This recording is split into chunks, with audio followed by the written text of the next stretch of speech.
Okay, CRT 12, I boxed myself into a corner a bit, I think, because I was working through a review of my accusations, what I've said I don't like about them.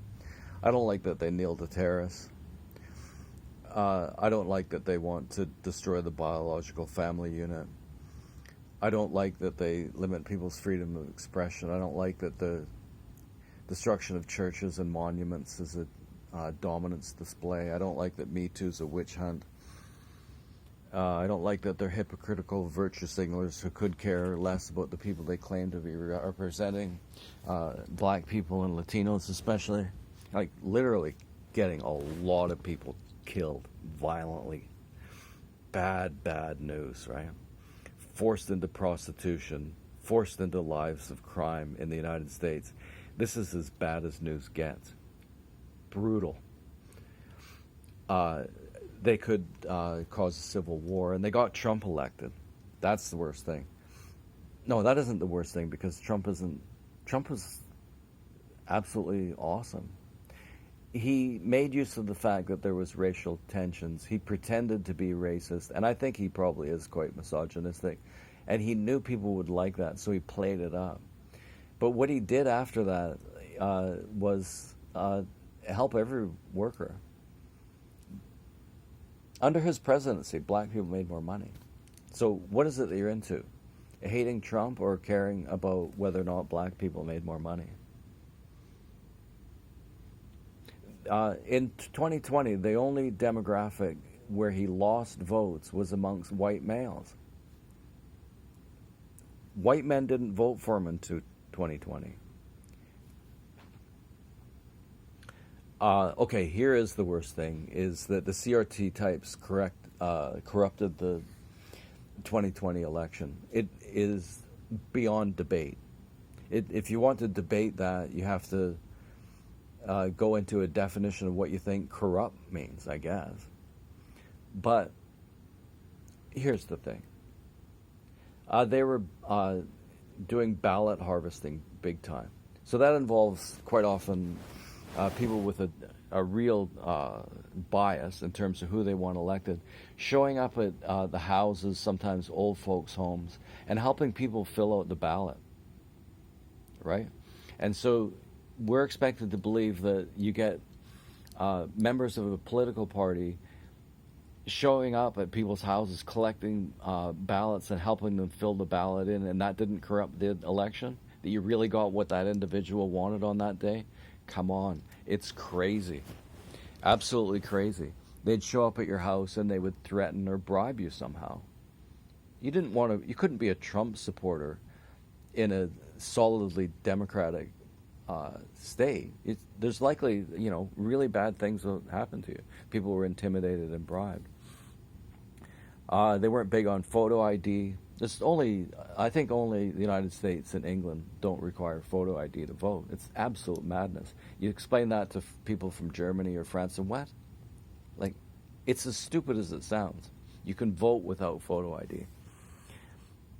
They harassed Republican observers when the ballots were opened. The idea of law and democracy really is you don't trust the other guy. If the guy asks you to trust him, don't trust him. And so when the ballots were opened, you needed a Republican and a Democrat to observe the opening of the ballot to decide whether or not it was a valid thing or not. And they harassed, intimidated Republican observers out of the room. So that left Democrats to decide which ballots were valid and which ones weren't. They censored criticism of Joe Biden, and especially what his son did. Literally didn't let people talk about it.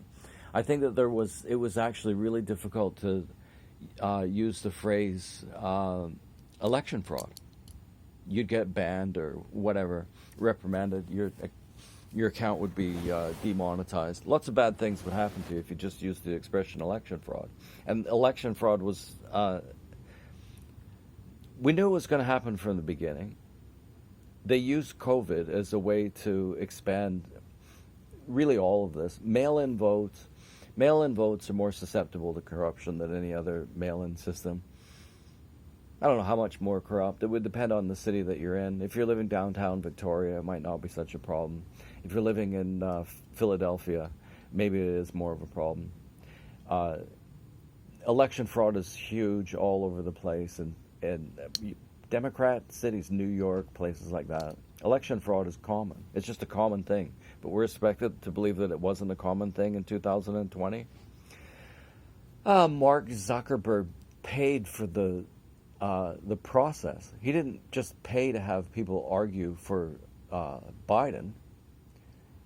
He ran the voting booths. He paid for the ballots to be collected, that kind of thing. Mark Zuckerberg didn't put his thumb on the scale there somehow? Seriously? Well, that's enough for me. I mean, and what's happened in Republican states is they've already brought in laws to prevent this stuff from happening in the future. It's been decided, right?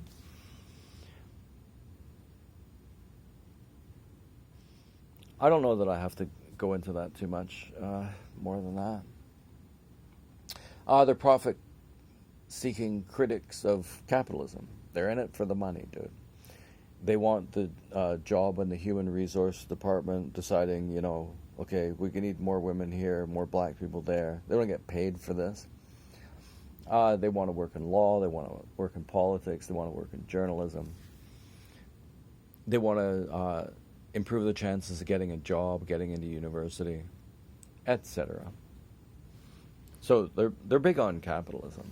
BLM made tons of money, didn't share it with black people. You'd think that criticism would sink in. They don't build anything. They're totally comfortable with lying because they believe that if the world believes their narrative, it'll be a better place. Like, literally, that's it. They're not really concerned about truth. So it's easier for them to lie, and they lie a lot more. They're racist. They don't like white people. They're sexist. They don't like men. I guess the one thing you should talk about is who's they.